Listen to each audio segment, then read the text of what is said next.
This video is brought to you by Putman Plumbing. How can we make you smile? This year was my 8th year visiting the St Jude Children's Research Hospital.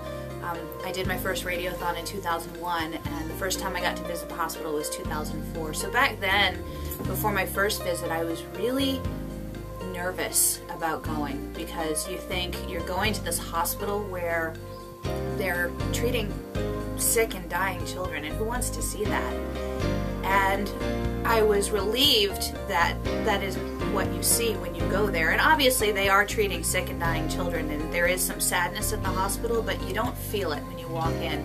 Even as a patient, I'm told, you don't feel it. It's such a happy place, and it really is so full of hope and joy, and it's a wonderful place. And what's cool is it's built for the kids. I mean, there are kid-height countertops and kid-height tables, and they don't have wheelchairs. They're pulling you around in little red wagons.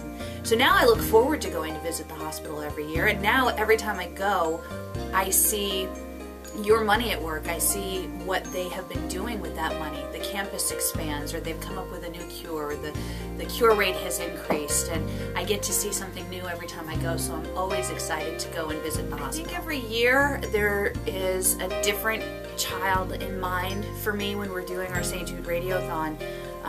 The first few years I was in Wichita, Kansas, and there was a little boy named Kyler, and he was a local St. Jude kid. He lived in Wichita, and he and his mom would come and participate in our radiothons at that radio station.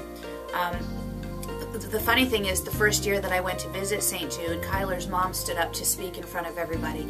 And the way she was telling the story, I thought Kyler didn't make it, and I was getting all upset, and then there he was. He stood up, 13 years old, smart aleck, telling jokes. He was awesome. But like I said, every year it's a different kid that I think about. And this year, and you may have heard me talk about this on the radio, this year it'll be Sophie. And Sophie is the daughter of a friend of mine that I've known since middle school. And she passed away on January 27th of a brain tumor.